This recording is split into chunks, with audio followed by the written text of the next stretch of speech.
Welcome to Turning Pages, a series of in-depth conversations with authors about their works. All right, well, The Wrong Station is book 3 in the Mystery Chronicles of New York Women. The author, Ilona Joy Saar, joins me on the program to discuss it. Welcome to the show. Happy to be here.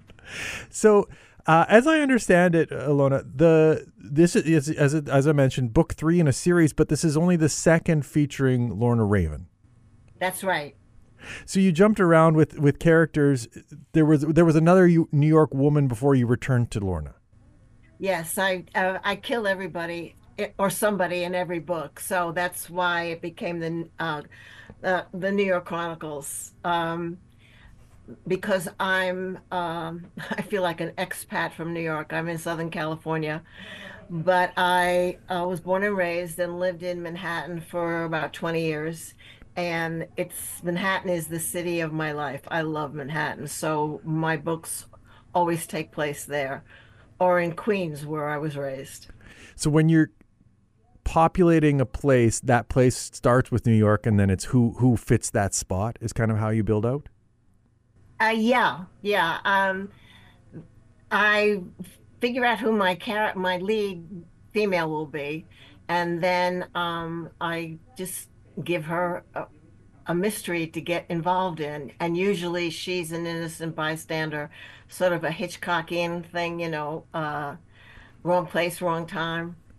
And so the first book, and now The Wrong Station, was built on a female videographer in her late 20s. Well, in the second book, she's in her early 30s. And she just gets the wrong things on camera. But in The Wrong Station, she just happens to get off at the wrong station at the wrong time. So do you start with that premise, like of this person who stumbles into something? Mm-hmm. That's it. The same thing with my middle book, which I'm now doing a sequel for. It's about a cub reporter who goes to do an interview for, the female part of the magazine, the living section or whatever, and meets a woman who tells her about a crime in the 30s. And then she starts investigating it.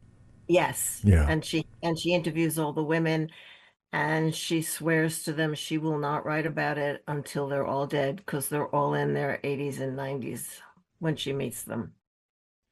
So returning to a character that you built in the first book. Yes. You as I said, you go to a different character for book 2, you come back to Lorna. Mm-hmm. Returning to a character like that, how much are you already kind of in Lorna's headspace, and how much do you have to kind of like revisit in order to kind of get back to her? Well, I don't have to really revisit her headspace, because in a lot of ways Lorna is me. But I do have to, and then I get to go back to Manhattan, so that makes me very happy. But I had come up with the premise for the second book while I was writing the first book, and it just took me a dozen years or so I always had wanted to make it. I admire Sue Grafton, and I admire other female mystery writers that had series, and I always wanted to do a series. And so I finally got the second book out. I'm glad you mentioned Sue Grafton there, because you mentioned Sue Grafton in the book. Yes, I do. As I said, I'm a big fan, and I'm very, very sorry that she passed away before she could have done Z. Right. I'm very curious about, creating your own universe where another fictional universe exists, right? Like that, like you're allowing for a world where someone knows Sue Grafton and her tropes and the series and like what a person does or what a character does. And then like, do you have any hesitation with like creating that kind of world where someone is like either playing against type or playing to type? I like to, for Lorna, I like her to play two type, because she is smart and clever and artistic, and when she finds herself in situations that she shouldn't be in, she uses her wits about her, and I like her. It's like Kinsey. Kinsey also uses her wits to get out of things, but she's also trained as a detective, as you know, I'm sure. But with Lorna, she's not. But she's a videographer, and which is very much like being a news person. And her brother, who is also in both books, is a investigative reporter for CNN. So it's sort of in her DNA to investigate and find out what's wrong when she gets in that kind of trouble. Yeah. Now, obviously, Kinsey Milhone was a PI, and her relationship to the law and to investigatory work is a different thing than Lorna's.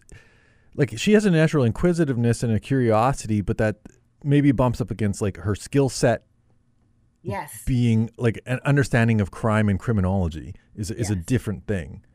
Was that purposeful to like inhibit her or like kneecap her in some way that like Kinsey didn't have that? No, it was on purpose. I wanted her to be naive. In the first book, it's a political thriller, and I wanted her to be naive about politics and the fact that certain people could do these bad things.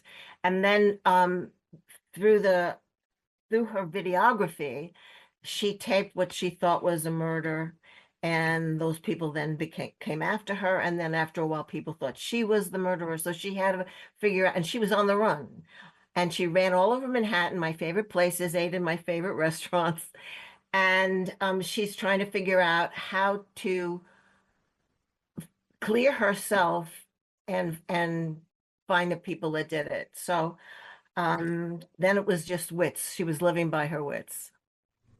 You'd mentioned, Hitchcockian earlier, and like that first plot, kind of like shades of Blowout, right? Like, the Travolta movie where he hears a crime on a recording. Like, how much does film factor in? Oh, well, oddly enough, Freeze Frame was originally a screenplay, and it had been optioned many times. Certain actors were involved because I was a scriptwriter back then, and but when it kept, there's a term in Hollywood called turnaround. It would be optioned, it would get going for a while, and then it would go into turnaround and come back to me. And then one of the strikes that we were on, I got tired of it being figuratively in my drawer, and I decided to turn it into a book. So film So film definitely factors in then. yes, and I am very visual. I'm also a painter, so uh, for me, when I write, especially when I'm writing about New York, um, and Lorna, how she looks, how she walks, how she thinks, how she talks, it's all very visual for me. And the same was true with my second book with those characters, um, because I think in visuals, basically. Well, and Lorna being you in some way, she also thinks in visuals. Obviously, like, she's a documentarian, she shoots film, but the Yeah. way she captures rooms, right? Like her description of places seems to be very like prevalent. Like when she walks into a new place, you get a description of what she's seeing, and like right down to like the stylistic things of the furniture. Yes, well, that is also me because I was an on-air guest designer for HGTV for a while. And so I'm using all of my mental equipment, and I put them into Lorna. And in wrong station, she's always questioning. She'll say a a cliche, and then she'll go, "Where did that come from?" I do that all the time. It drives my husband crazy. Um, and then we have to Google it and find out. So I wanted to give that a little bit to Lorna. And I recently was a guest author at a male book group, which was bizarre because men usually don't buy female-driven books. But I went, and they were saying how at times it was annoying and at times it made them laugh out loud. And that's basically what my objective was, because I wanted her to sometimes be annoying, but I wanted her to be also funny while she was in peril. Yeah, I was gonna say because it makes her a flawed character, right? Yes. That like she will be distracted from, saving her own butt in some circumstances to like think about something that seems frivolous, and it's like at times as you're reading, you're like, come on, like focus. But at times it's Yes. like this is who she is.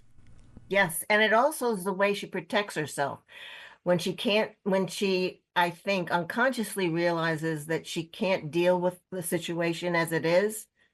She goes into those rifts in her mind to sort of give her a break. Like when I used to get stuck in a book or something, I'd go swim a few laps or whatever, so that I could then come back and refocus. Well, that's what she does when she goes into these mental rifts or when she's devouring junk food. It helps her to, calm her brain so that she can think what her next move will be. So this is that like flight or fright, and then the third one is freeze. This is kind of how she freezes. Yes. Yes, I think so.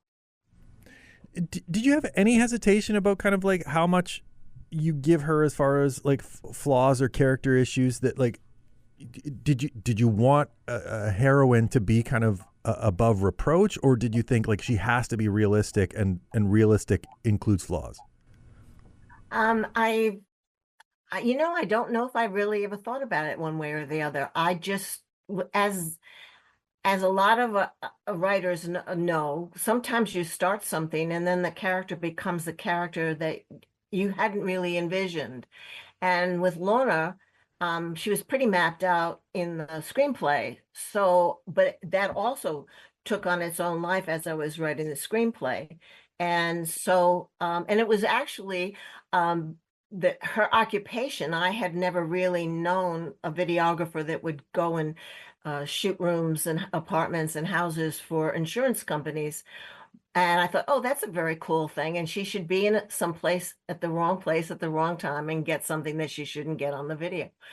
And that's how that started. And then Lorna became a New York girl, or the way I envision my friends in New York, and and she became flawed because being perfect or being really, really smart, and always knowing what to do is rather boring, I think.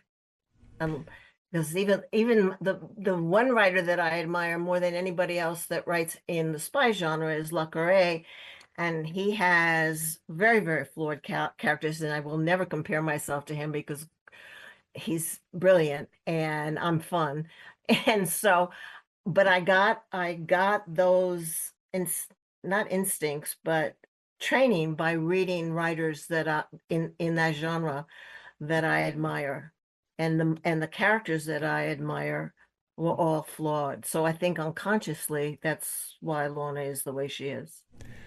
Well, like Le Carre, like the tension that comes in the plot mechanics comes from those flaws, right? Like if they were able to handle every situation deftly, the book would be 10 pages.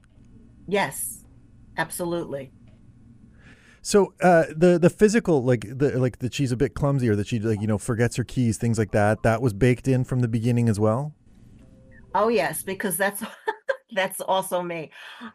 Among the other things that I did in my life, I was a dancer, and I never would fall or anything. But when I'm walking down the street, I fall. I don't know, it's because I'm not paying attention or the fact that I'm musing about something, a story line or a scene. And so I lose focus on where I'm going. So I trip on the sidewalk and fall a lot. So, and I've done that since I've been, I don't know, 18 or 19 years old, and I'm a lot older than that now. So I also wanted to put Lorna in that because every time that she needed uh, to escape, she had to think about not falling. Or she used, like uh, in freeze frame, she uses her cheerleading dance background to jump over a wall. And then she falls, but she falls when she runs. She trips. The opening of the book, she trips and falls. And That's freeze frame. And then in the wrong station, I did the same thing. I just didn't have her fall quite as often because it was became repetitive. I didn't want it to be totally repetitive, but just something that was part of her character. Right, because once you've established that in the first book, you do have to kind of like not Right. not overwrite that in future tellings. Yeah. You bring back not only obviously her brother Poe, but you bring back Jefferson from the first book. Like how key was it to have return characters apart from Lorna? Well, again, like Sue Graffin and also like Robert Parker, I'm a big Spencer fan. I love the fact that he had continuing characters, and Sue Grafton had continuing characters, as do a few other writers that I like in the genre. And I always wanted to bring Jefferson back because the way Freeze Frame ended, and he just dumped her and left and disappeared. And then I brought Matt had a small scene in Freeze Frame, and it was her brother Poe's best friend. So I wanted to bring him back as her love interest in the second book, but I wanted the Jefferson um, situation resolved, and then it becomes a love triangle. So you did want to explore like a romantic thread through the book intentionally Yeah. in this new one. Well, that was what I was hoping for. Uh, Returning to those kind of characters, like do you have like a character Bible or something like where you've kind of mapped out who they are and what they've been doing in the interim and things, or is that something you have to sort out as you're writing the new book? The wrong station was happened as I was writing it. Freeze Frame had been mapped out in a treatment, and then, as I said, into a screenplay. And so I took the 110, 15, 20 pages of the screenplay and opened it up and added a lot more. But with the wrong station, the reason why I started without an outline was because, again, write what you know.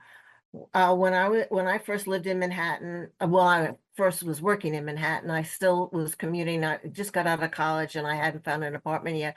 So I was going home to Queens, and I was on a date, and I got on a train at 2 in the morning to go back to Queens, and I got off at the wrong station. Fortunately, I didn't find any dead bodies, but and there were no cell phones. So I did knock on somebody's door at 3 o'clock in the morning or 2:30, whatever it was, because the lights were on in a row house, and they let me use the phone, and I got a cab and got home. But I always thought, what would happen if somebody went to the wrong house at 2 in the morning or 3 in the morning, and so I had to get rid of her cell phone so that when she got off the wrong station, she couldn't call anybody. And that's why I had to have her forget it in the museum, and various other things. And then I always knew she would find dead bodies. So that was the beginning. That was the premise that I always had in my mind after I wrote Freeze Frame. And then when I started I didn't write an outline because I didn't quite know where it was going. So I wrote the beginning, and then there was a series on television called The Americans. Yep. And I thought, because I didn't really Hitchcock once said something that sometimes you have a great idea for a story, and you have an opening, but you can't write a script. And so he said, I've trashed many things that were great openings that I couldn't come up with a story. And I thought that was going to be me until I saw The Americans, and I realized then that the dead bodies were going to have to be spies. And then I went into the whole spy thing, and then it was actually fun to try to create that environment. And I decided to also do it in my old neighborhoods, because Bayside was where I was raised, and Bayside is where most of the book takes place. I was going to ask you about geography because it does seem like you do a lot of work in terms of ensuring that, like logistically, or street time, car transportation, like all these things that like it adds up, right? Like you're not yadaing that like she can just get from one place to another, Right. for the plot mechanics, that like that has to be part of what she has to wrestle with or deal with. And I also had to, I haven't been I haven't been back to Bayside in 20 years. So I had to also research my old hometown to find out what was still there and what wasn't, and do a little research. And that was kind of fun because I went home again without having to go home again.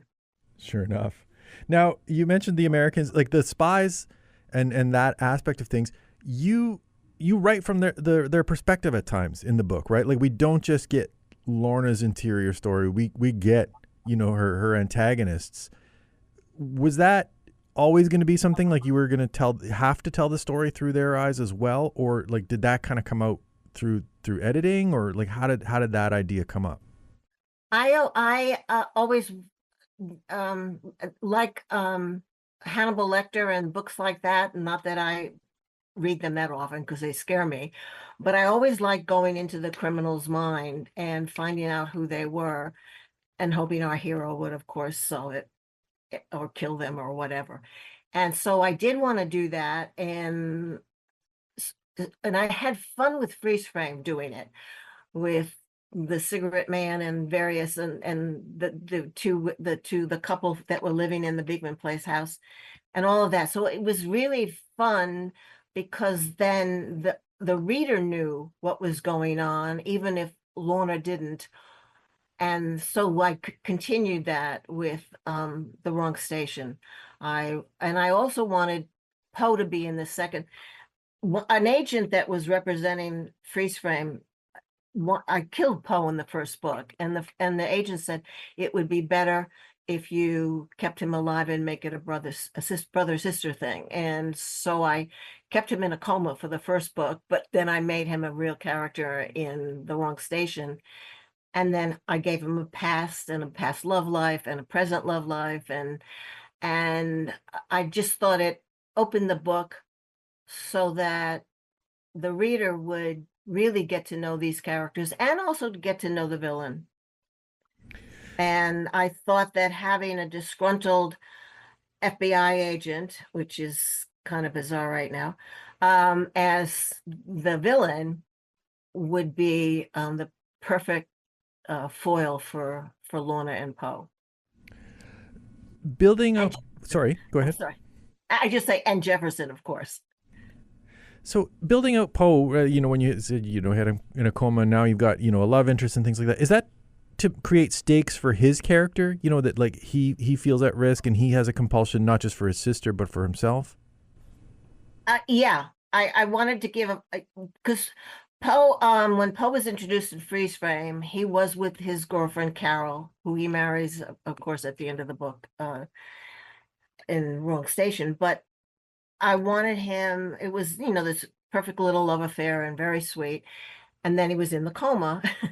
So in this book, in the new book, The Wrong Station, I wanted to give him some obstacles to that romance, as well as paralleling in a way his sister, who is in a love triangle.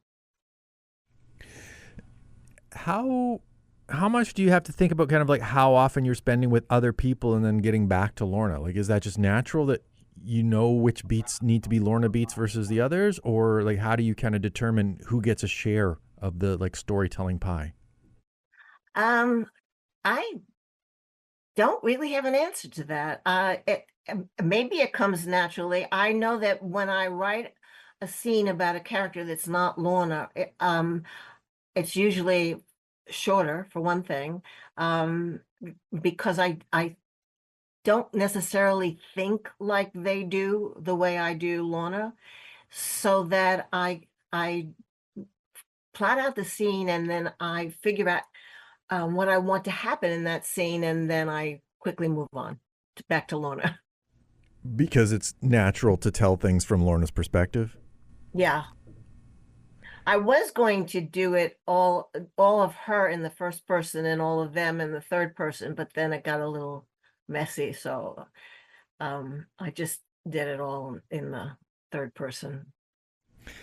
So it's maybe restricted to periods in which like something's happening that needs to happen within the story, but that Lorna can't be part of. You have to then tell from someone else's perspective, but naturally. Exactly.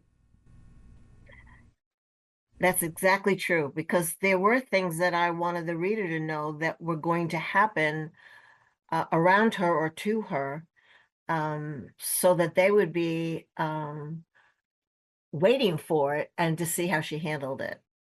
I just didn't want to do it totally. Um, Sue Grafton actually always did it, almost always from Kinsey, but she did one or two books that she also um, revealed other characters' thoughts. And I really liked that. And I did that in my second book, which is not a Lorna book. But now but for Lorna and for her books, it was better for me to just do it all in the third person so that we know what she knows and we know then what they know and not get confused with tenses. In a series like the Grafton books or other things like that, where like, folks are expected to kind of be returning to a character, at some point the author can kind of like shorthand or telegraph kind of a lot of the personality traits and not have to reintroduce the central character. Was that something you were thinking about when, developing this book for Lorna? Like that, like how much do I have to like reintroduce her? I did. I did think about that a lot because Sue Grafton and others too, but she's somebody that I had fun reading for a long period of time. She always would reintroduce Kinsey and her landlord and the restaurant owner in the neighborhood, and kind of she wouldn't necessarily go back to reiterate any of the books because first of all there were too many of them, but in my book I wanted, because it had been 10 years since the two books, I wanted to recreate a little bit of freeze frame because Jefferson was coming back, and their hostility and love toward each other needed to be referenced so that the reader would know why. And so part of that, and also for Poe, I wanted, for Poe's background, I wanted freeze frame to be reintroduced in the wrong station, but just not overwhelmed. I just wanted enough so that the reader understands what was happening in the wrong station and why it was relevant. Now you mentioned that book 4 will kind of return to book 2. Is there a book 5? Like, will you go back to Lorna after that one? I don't know. Right now, as I said, I'm doing a sequel to my second book with the reporter, and it's takes place in the 60s and 70s in Manhattan. And I I've got a 150-page book outline for it already, but I haven't killed anybody yet. So I have to figure out who I'm going to kill and then how it's going to be resolved. And then when I finish that, I maybe as I'm writing this new book, a Lorna's plot will come out, come to me, and then I can do a third book about Lorna because I do really love her. Sure enough. Well, book 3 of the Mystery Chronicles of New York Women is The Wrong Station. Ilona, thank you very much for taking some time to join me on the program to discuss it. Oh, thank you. And can I just do one plug? Sure. You can find my books on Amazon or Barnes and Noble or at my website, which is ilonajoysaar.com. I'll link to it in the show notes for the episode. Ilona, thanks again. Oh, thank you, Michael. Have a good day.